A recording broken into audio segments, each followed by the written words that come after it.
আচ্ছা, পকেটে যে ফোনটা রয়েছে সেটাকে যদি একটা টাকা বানানোর মেশিনে বদলে ফেলা যায় তাহলে কেমন হয় বলুন তো? হ্যাঁ, ঠিকই শুনেছেন।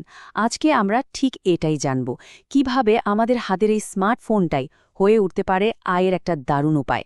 চলুন শুরু করা যাক। অনলাইন থেকে আয় করার কথা ভাবলেই জানেন তো আমাদের মাথায় প্রথমেই কি আসে? একটা দামি ল্যাপটপ লাগবে, একটা ডিএসএলআর ক্যামেরা হলে ভালো হয়, হয়তোবা একটা পুরো স্টুডিও সেটআপ। আর এই চিন্তাটাই কিন্তু বেশিরভাগ মানুষকে শুরু করার আগেই একদম থামিয়ে দেয়। কিন্তু এই স্লাইডটা একবার দেখুন, এখানেই কিন্তু আসল ব্যাপারটা একদম পরিষ্কার। একদিকে আমাদের ধারণা যে দামি দামি সব সরঞ্জামের পাহাড় লাগবে, আর অন্যদিকে বাস্তবতাটা কি? হাতে থাকা স্মার্টফোনটাই যথেষ্ট। সত্যি বলতে আজকের যুগে এটাই কিন্তু সবচেয়ে শক্তিশালী একটা টুল। ঠিক তাই, আমাদের হাতে যে স্মার্টফোনটা আছে সেটা শুধু কথা বলা বা সোশ্যাল মিডিয়া স্ক্রোল করার জন্য নয়, এটাকে একটা প্রোডাকশন টুল হিসেবে ভাবতে হবে। একটা ছোট্টখাট্ট টাকার মেশিন যেটা সব সময় আমাদের পকেটেই থাকছে। তাহলে প্রশ্ন আসতেই পারে, দামি সরঞ্জাম যদি নাই লাগে তাহলে আসলে কি প্রয়োজন? উত্তরটা কিন্তু খুবই সহজ আর খুব শক্তিশালীও বটে। প্রয়োজন শুধু একটা ভালো আইডিয়ার। এই কথাটা কিন্তু ভীষণ গুরুত্বপূর্ণ। আইডিয়া যদি ইউনিক হয় আর মানুষকে আকর্ষণ করতে পারে, তাহলে মানুষ সেই কন্টেন্ট দেখবেই। দেখবেন অনেক সময় একটা সাধারণ ফোন দিয়ে শ্যুট করা ভিডিওতেও মিলিয়ন মিলিয়ন ভিউ চলে আসে। কেন? কারণ তার ভেতরের গল্পটা অসাধারণ। আসল খেলাটা কিন্তু ক্যামেরার নয়, আসল খেলাটা হলো ক্রিয়েটিভিটির। চলুন এবার একটু বিস্তারিতভাবে দেখি কিভাবে এই ছোট্ট ডিভাইসটাকে একটা আস্ত প্রোডাকশন হাউসে বদলে ফেলা যায়। মানে শুটিং থেকে শুরু করে পাবলিশিং পর্যন্ত সবকিছু হবে এক জায়গা থেকেই। মোবাইল প্রোডাকশন হাউস মানে ঠিক এটাই, এমন একটা ডিভাইস যা দিয়ে প্রফেশনাল কোয়ালিটির কন্টেন্ট শ্যুট করা যায়, এডিট করা যায় এবং পাবলিশও করা যায়।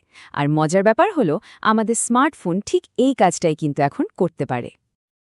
দেখুন, প্রফেশনাল লুকিং ভিডিও বানানো আসলে কতটা সহজ।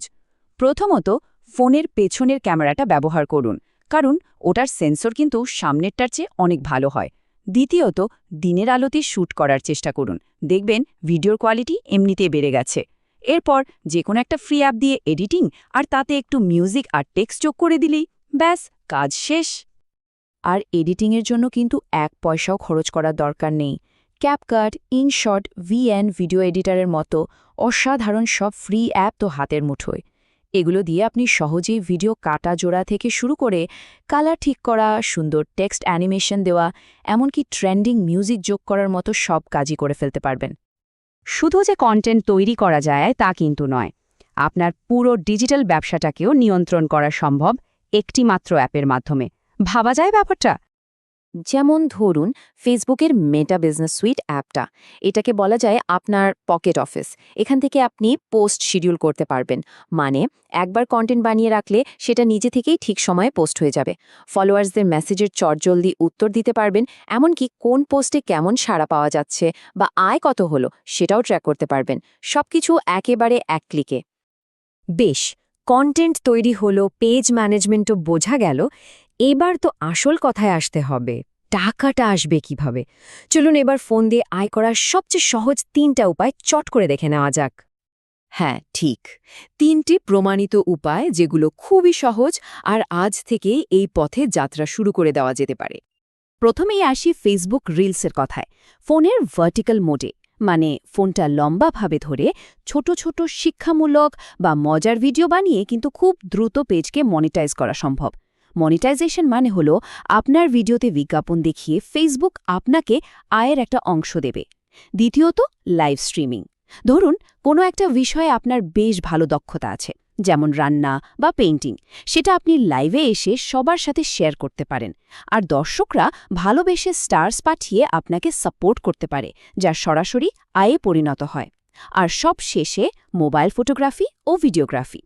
আপনার তোলা সুন্দর সুন্দর ছবি বা ভিডিওগুলো কিন্তু বিভিন্ন ব্র্যান্ড বা অন্য কোনো পেজের কাছে বিক্রি করতে পারেন।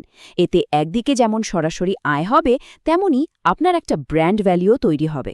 মানে একজন ভালো ফটোগ্রাফার হিসেবে আপনার পরিচিতি বাড়বে।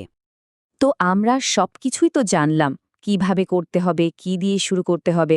এখন সবচেয়ে বড় যে ধাপটা সেটা নেওয়ার পালা, আর তা হলো আসলে কাজটা শুরু করা। এই কথাটা একবার মন দিয়ে ভাবুন তো, আজকে যাদেরকে আমরা বড় বড় ইনফ্লুয়েন্সার হিসেবে চিনি, যাদের লক্ষ লক্ষ ফলোয়ার, তারাও কিন্তু একদিন শূন্য থেকেই শুরু করেছিলেন। তাদের হাতেও ছিল ঠিক আমাদের মতোই একটা সাধারণ স্মার্টফোন। পার্থক্য ছিল শুধু একটাই, তারা সেদিন শুরু করেছিলেন আর থামেননি, লেগেছিলেন।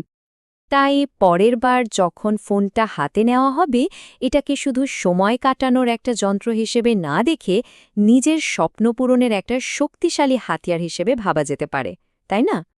তাহলে প্রশ্ন এখন একটাই, এই ডিজিটাল যাত্রার প্রথম পদক্ষেপটা কবে নেওয়া হচ্ছে? হয়তো এই মুহূর্তেই প্রথম ভিডিওটা রেকর্ড করে ফেলা যায়, কি বল?